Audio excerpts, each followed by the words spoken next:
Today on Great Chat, we remember Om Malik, and in the wake of his passing, what made him and the tech media era he pioneered so special. I'm Helen, and I'm joined by Ashley. Great Chat is brought to you by Mercury, radically different banking loved by over 300,000 entrepreneurs. We use Mercury to run this podcast and love recommending it to other founders and fund managers. It's free to get started. Try it for yourself. Visit mercury.com to learn more and apply online in minutes. All right. Hello. Hey. Did you catch up on the New York Times article from the weekend about how impossible it is to make life work in San Francisco when you're only making $380,000 a year or whatever the actual number was? So I will admit to only seeing the Twitter summary on this, but I can imagine that both you and I are shaking our heads and doing the math on our early San Francisco existence because, oh my gosh, at 27, I can't even imagine having a combined $365,000 base pay salary with my partner. It's such a sign of the times and how warped I think people's expectations are. And also a bubble, because I think the thing that I'm baffled by is these young people, they voluntarily spoke to the New York Times on the record and gave their full name and employer, which means it didn't, as very smart, capable people, nothing, no alarm bells on this might be absolutely out of touch. I mean, even I live in the city of San Francisco, and this was extremely out of touch because I think somebody just did a zoom in on Zillow rents, and it's if you're only looking in these two neighborhoods, it's really hard to find an apartment under whatever it was, $5,000 or whatever. But look at the rest of San Francisco and all of these other places. So it's also it was very selective. $4,000 when you're making that amount of money, that maths for me. I have had way worse ratios. I think my first apartment in San Francisco was a 2-bedroom that I shared with my roommate, and we split rent that was $2,500 a month. But I was making $35,000 then. So their ratio way outperforms mine. And I was also living a good life. I wasn't living lavishly, but I wasn't suffering. You wouldn't have spoken to the New York Times about how hard life was. That's how good your life was. I definitely would not have done that. There was a similar controversy in this city, New York. Recently, there was some man on the street video interview. Some guy went up to a couple young women, and asked them their salaries and asked them what they did, what their salaries were, and what they pay in rent. And one of them, very wisely, declined to share her salary. She did product. That's right. And the other one was a Stripe salesperson. Yeah, she's a sales Stripe. And sales at Stripe, and she, makes $300,000 a year, and she pays $7,000 for her apartment. Now, what was edited out of that clip later was that she splits that rent with her boyfriend / partner. But it was the timeline was freaking out, and it was freaking out on multiple dimensions. It was freaking out on wait, she makes $300,000. I'm you guys don't know how tech sales works. That's that's not shocking to me, but it was very shocking to the timeline, and actually spun out an entirely separate conversation around no one thinks about a tech sales career, but it's a great career, and that can be very. No, I did not see that.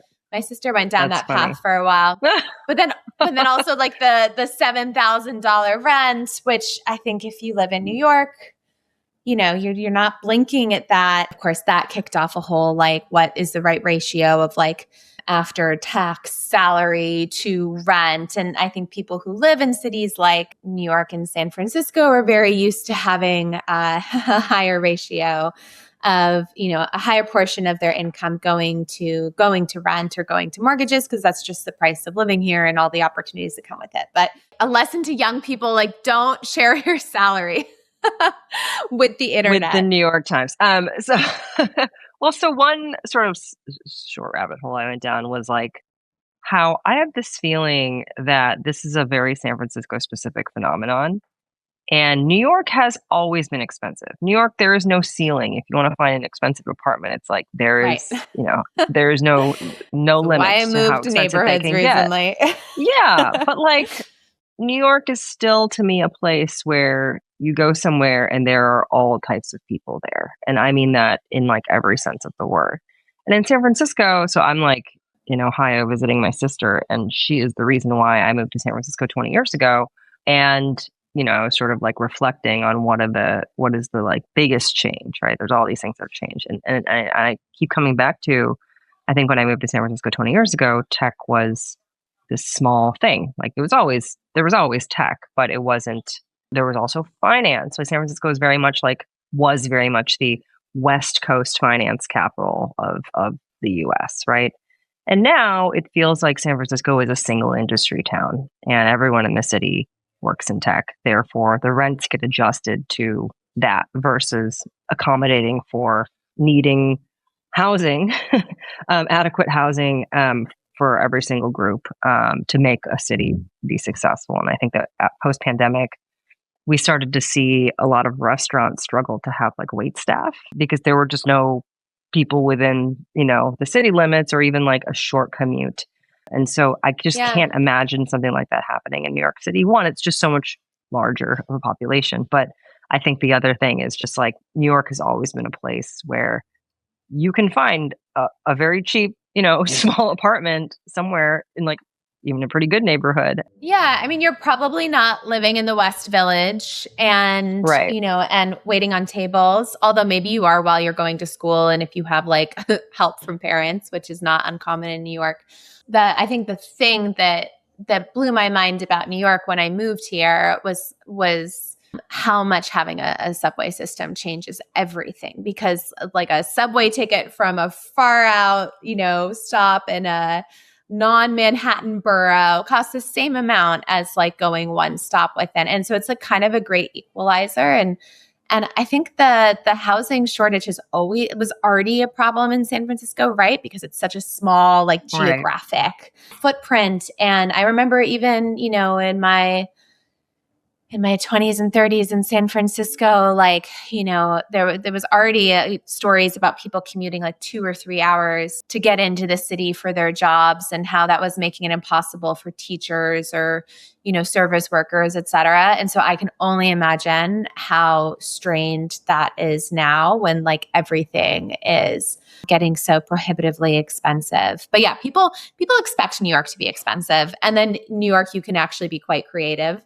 And, the apartment market is crazy here too, but it's just much bigger. And so you have more room to play. But beware of speaking with reporters. Like if a New York Times writer wants to put you in a story, there's like a very good chance you will be made an example of in some way, if not by the author, then by the internet that reads that story. It reminded me of that. There was that local paper, maybe in Palo Alto or something. Like it's been memed so many times. So I want to say that this is like decades old, but it was like, gosh, there are so many billionaires. Us normal millionaires can't survive or something. And like, it was just such a out of touch comment and crazy and like highlighted in a physical newspaper. And now we have a new refreshed version of that. I saw somebody on Twitter call it performance poverty this morning on like, these people, they actually think that they are living paycheck to paycheck, but it's most likely that they are maxing out their 401ks and, like paying their credit card bills off in full. And it might feel like a paycheck to paycheck in that their checking account balance is going low, but like, that's not what people mean. Going on vacations and eating out a lot. That's not what people mean when they say paycheck to paycheck. Yeah. No, it's funny.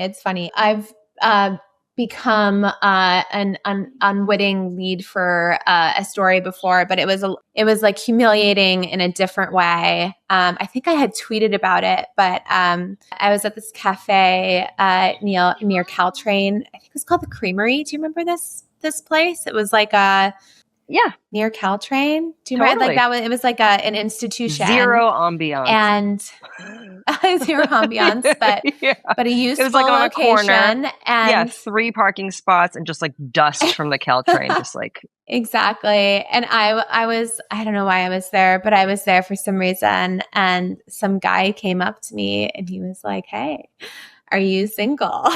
And I was like, "I am."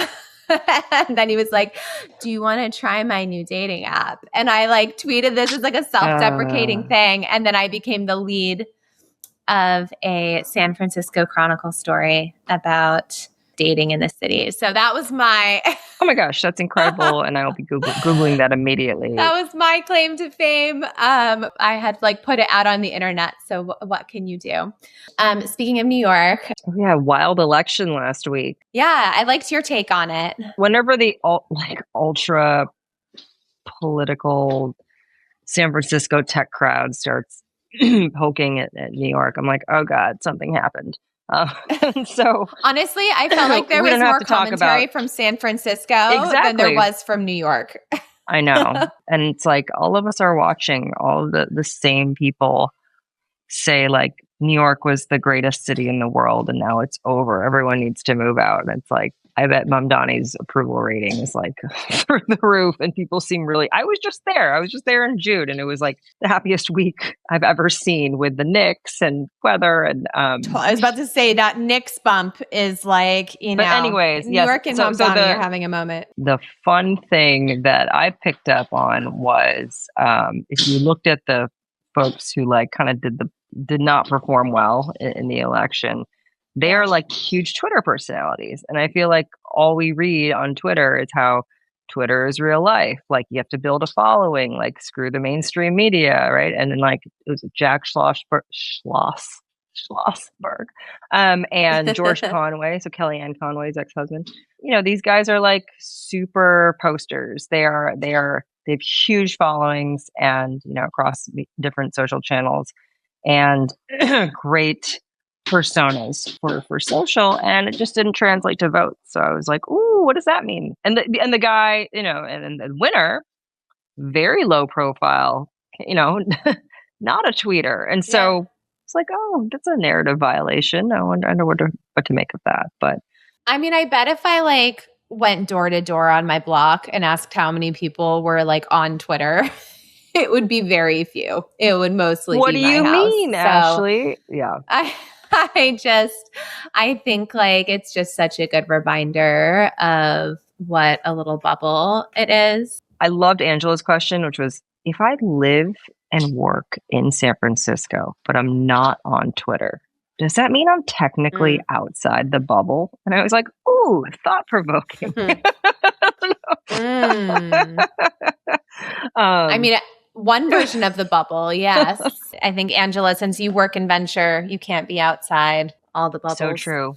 Yes. I don't want to draw too distant a parallel, but it does feel like that right now is everyone must become like a media company, and that is the path to power and influence and capital and winning races. And like, even as someone who like enjoys that strategy and maybe like employs it in the tiniest way in my own career, like it's kind of refreshing to see that not be the case. I mean, again, like politics aside. Right. Yeah. But in all things, actually, you're so right. Like I was just thinking how sometimes it's like a little, you know, uninspiring to be like, is this who we have? And this idea that there is this underground of potential candidates or, you know, potential leaders that do not have a social media footprint, that are extraordinary and capable of winning, is like very inspiring. It's like, oh, the pool just got much bigger. And it's not just the people that I can see. Speaking of being extremely online, should we talk about Ryan Peterson's big moment this past week, which had nothing to do with supply chain? I think he went on, was it Harry Stebbings or which podcast it was? Yeah, 20 VC. The little clippable, you know, rage baity thing that went viral was he said that working from home or remote work specifically is white collar fraud, right? And he goes on to say that he's got a 3-year-old and a 5-year-old, and when he tries to work, and like the idea of working from home is a total fantasy. He can't get any work done. They're like constantly coming in and bothering him, and so that's why they're in the office 5 days a week, and that's why you're seeing this return to in office. And I think there are a lot of people who believe that, but I think it sort of struck a nerve in particular with a lot of, I think in this case, moms who already, I think, sort of battle this, unfair question of like, oh, well, how will you juggle being a mom and being a founder or a fund manager, or in these questions that men usually don't get. But his sort of throwaway comment about this sort of,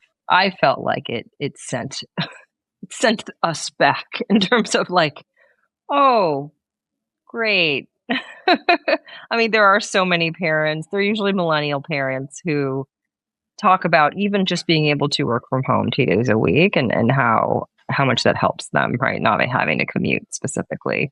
I have a slightly different take, which is that I think this was great. I think a lot of people do believe this already, and he voiced it. And then there was just instant pushback. I mean, maybe some people are only listening to the pod or only seeing this, this comment, this clip in isolation, but it sparked this really big dialogue with a lot of super impressive people weighing in and having a very different viewpoint. And so I think this is the kind of thing that 5 years ago would have like pissed me off. And now I'm like, great, let's put all our shitty opinions out there. And then let's have the debate in public, and let's see that there are like so many different ways to do this. And especially again, when it's sort of like an unspoken assumption, I think those are maybe the most dangerous. And so it was fun. Like Claire Vaux, formerly of LaunchDarkly, now she has her own company. I think it's called Chat PRD. She has her own podcast. She's very much like an AI creator influencer person on X. Like she I think she quote tweeted, it was like, this is a skill issue, which I thought was such a fun comeback, but like, and then listed all the ways that she's like balanced having a super ambitious, successful career with having kids. May Habib of Writer sort of responded to this in a very nuanced way in a recent podcast interview with Alex Conrad of Upstarts. There were also a bunch of men who pushed back. So I'm just like, let's just put it all out there. And at the end of the day, there are people who are not going to be able to work from home with a bunch of kids running around. Like that is probably true. Sure. And then there are people who are able to do it beautifully. And everyone gets to pick and figure out what works for them or doesn't work, or whether they... I think the future looks a lot more like that, where there's this spectrum and, CEOs are honest about what company culture they want to build. And then workers self-select, right? Like that's why the Carey Linear thing that we talked about a couple of weeks ago, where he's like, everyone on the founding team or exec team, they're parents, and we really pride ourselves about having work-life balance, although we're not allowed to use that phrase anymore.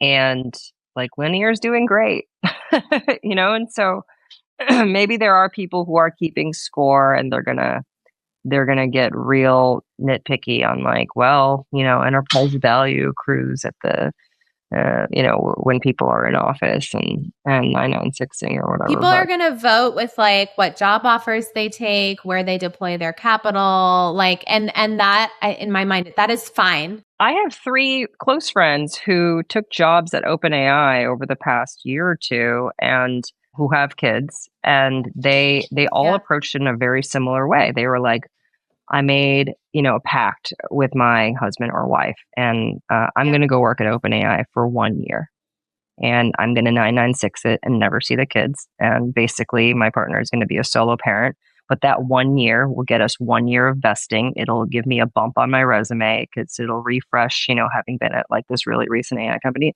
And that's our plan. And I was like, what a great plan. But like, so the challenge is like retention, right? It's very expensive to like be training and churning employees. And so, I think that there are trade-offs that we have yet to see because we're still so early on this cycle. But isn't it great too that like rather than getting mad at companies or leaders for the cultures they've set, like just having more transparency around it, and people are opting in. Because like the worst thing is to join a Flexport or an OpenAI thinking you're gonna like work remotely and like have chill out, like, you know, it's that's unfair. And so I think as long as everyone is going in eyes wide open, that's great.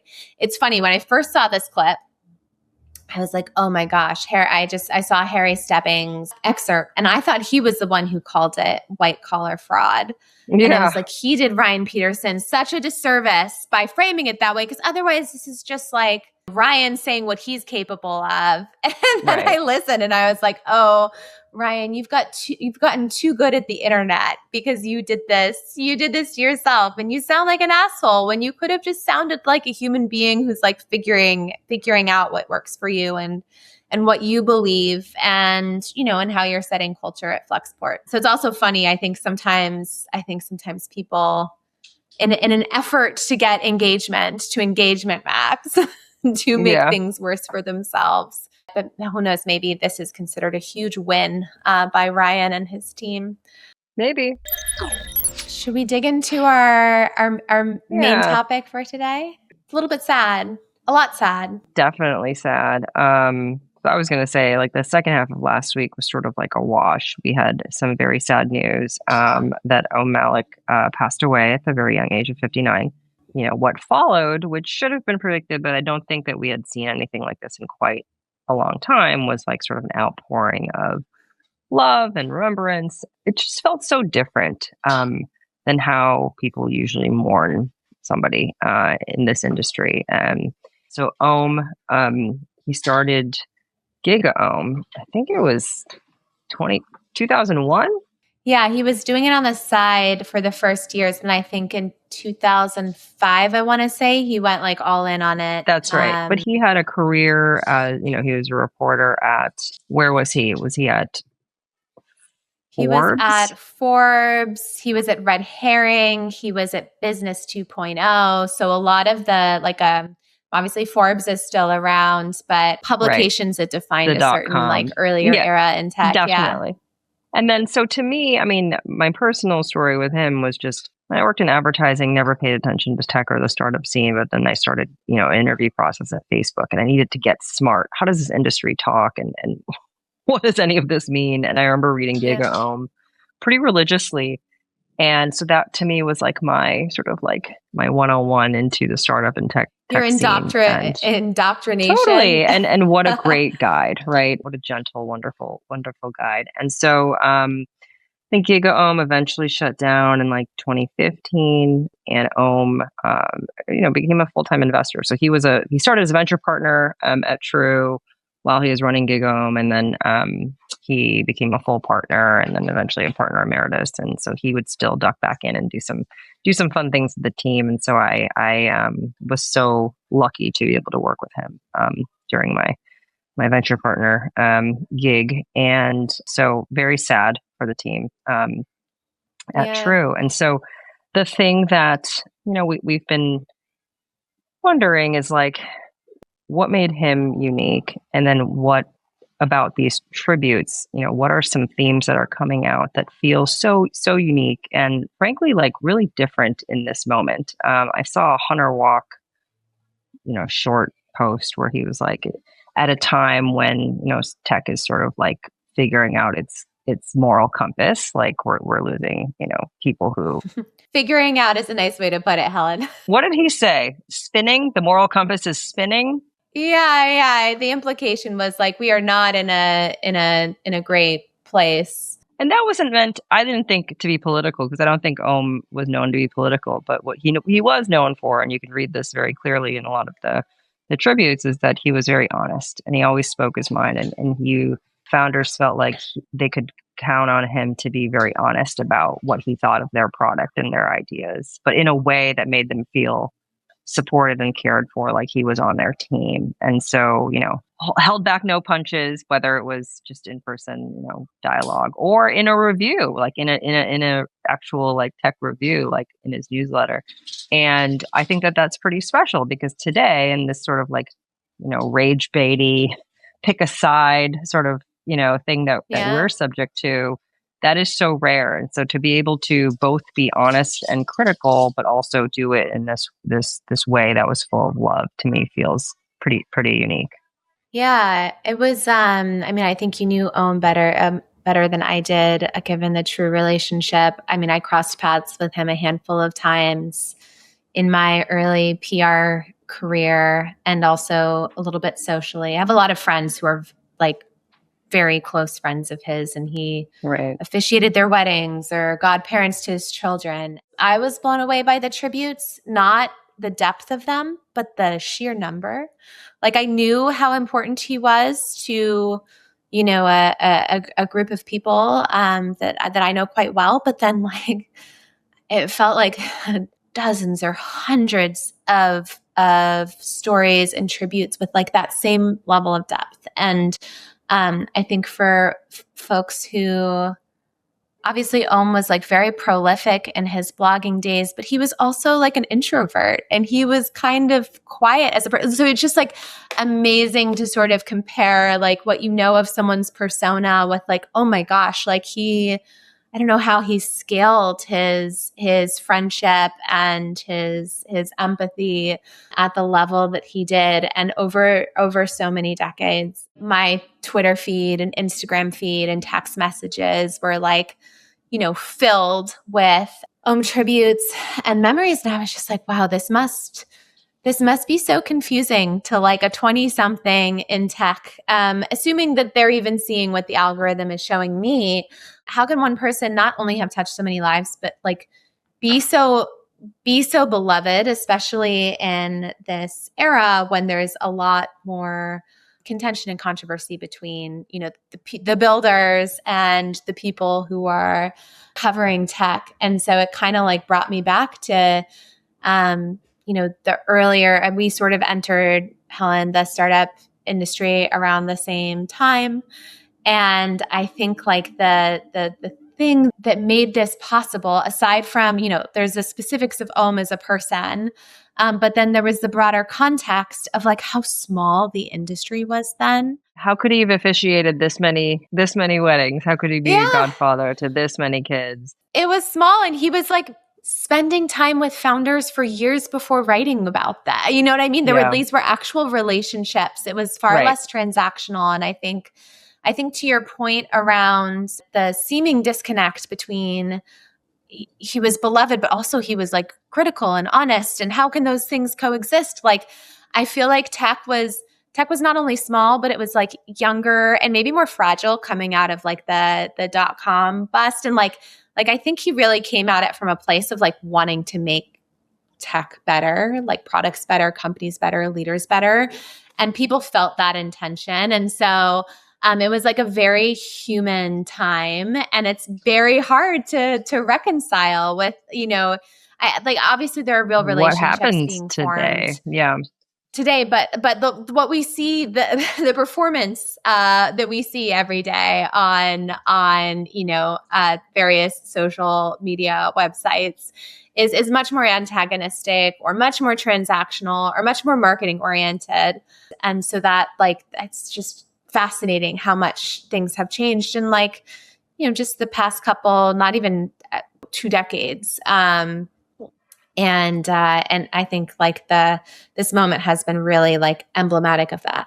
Yeah. So, I think one thing that it did for me was sort of reflect on like how different things are today. You can reflect on how different it was probably back then, but also what does that mean today? And I think, smart people are able to hold two opposing ideas, at the same time. They're able to navigate nuance. They're able to, take critical feedback and not let their emotions get in the way, right? And your number one rule, assume people are smart. I actually thought, oh, wow, we are assuming people are stupid today because it is so pick a side. Journalism should be celebratory. What's with all these takedown pieces?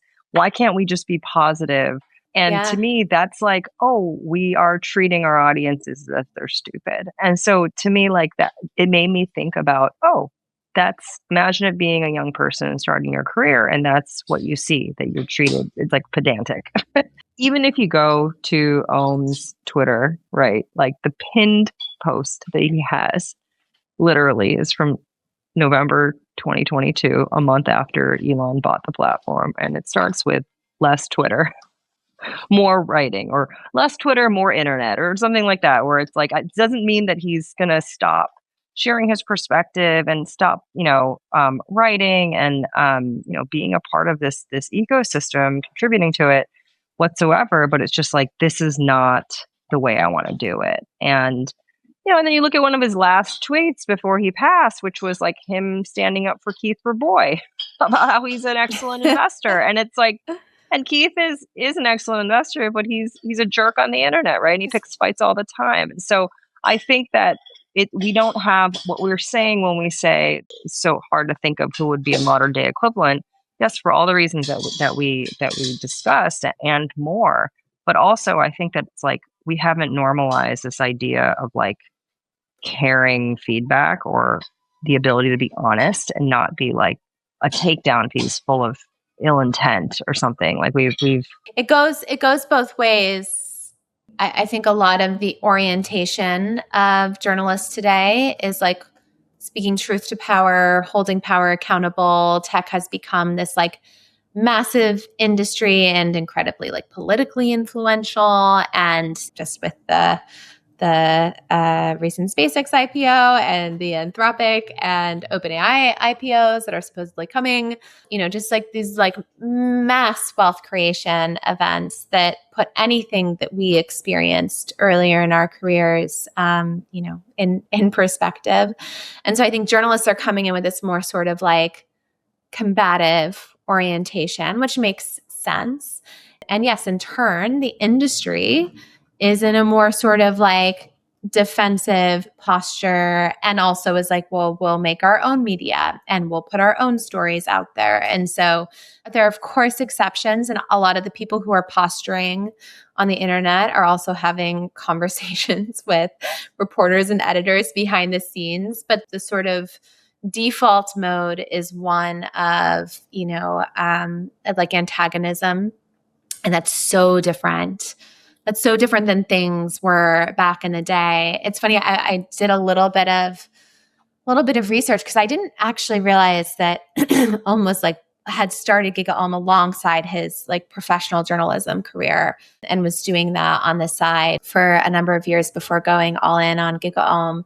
And it was really him and David Weiner and Scoble. I don't know, Robert Scoble, that were like the three like granddaddies of like blogging about tech, and really just from a place of like love and enthusiasm. And this is exciting. And there are so many things to cover that like don't make sense for, these like bigger business publications, but are interesting and are happening. And then we had this next generation, which was, Arrington and TechCrunch and VentureBeat and like Kara Swisher and Walt Mossberg and All Things D. And it was like this incredible, the sort of like golden era. And it's funny because you could call it new. Back then it was new media and like opposition in some ways to like traditional media. Of course, new media has a very different connotation today.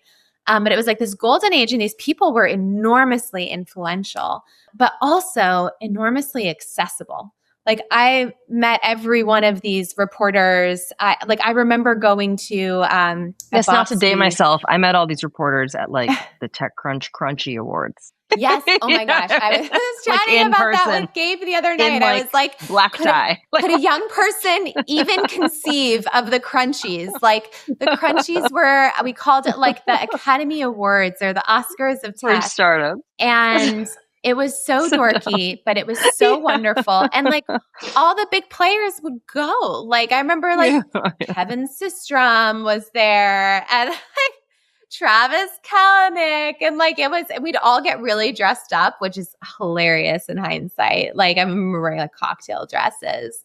It was a big deal, but it was like you've like fit the entire like startup industry in like a one venue. I mean, not really. There were, of course, like lots of employees and people who weren't there, but like all the media were there. And even though it was the Crunchies, like, Ohm would present awards and Dylan Tweeney would present awards. And it's so wild to think of like how I can't even fathom a modern day equivalent of that. Or the PR agency we used, Outcast, would have these like annual parties, and it would be media, PR people, and then like the CEOs would come, like the big tech CEO, and everyone would just be hanging out and talking. And so it really was a different era. And I don't think you could like replicate that today for a bunch of the reasons we've already talked about.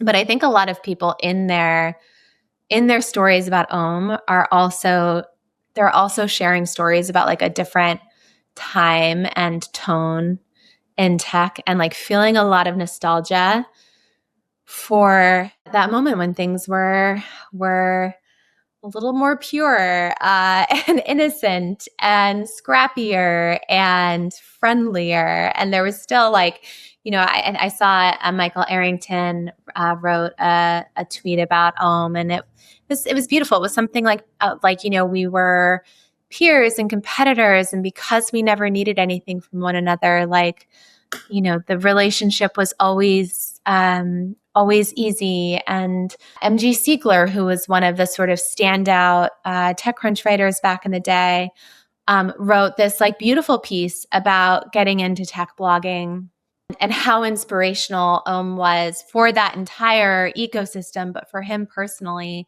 and how he was almost like suspicious, like Ohm wanted to help him so much even when he was at VentureBeat and then TechCrunch, and it was almost like suspicious or confused because like technically they were rivals, but he was, there with like feedback and compliments. And then similarly when, they both made the transition into venture. And so it's just like a fun reminder that you can have rivalries and you can have the drama and still have the relationships and the friendship and the respect. And I think that is the piece we can still sort of strive for today and does exist. It's just not the narrative that we're all sort of playing out, in public settings. And so, so it kind of made me both nostalgic, but also a little bit more hopeful for tech to see all of these stories about, how. Well, I'm hopeful that like people have been reading and maybe asking themselves like, who was this? And then they read up on him and they read these tributes and they're like inspired to maybe, be like him. That was Hunter's post, right? I think he was like, look, it's possible. There are probably people who are like him and who definitely, espouse the values of consistency, honesty, and love in the ecosystem and being an active player. I think one of the things that I love that he said that he was credited with was just how much he inspired founders after they exited or they reached some level of success to give back to the ecosystem. Mm-hmm. And I think that when I think about Silicon Valley and startups, there's so much to be very cynical about. I do think it's one of the only places where like it just recycles. Like people do. Usually when a founder exits, he becomes a prolific angel investor or he like puts it right back, right? And he gives it, he pays it forward to the next generation of early stage companies who are starting their journeys that he's just completed. And so I hope to see more of that. Thank you for listening to Great Chat. Have questions for us? Make sure to submit them at anothergreatchat.com. See you next week.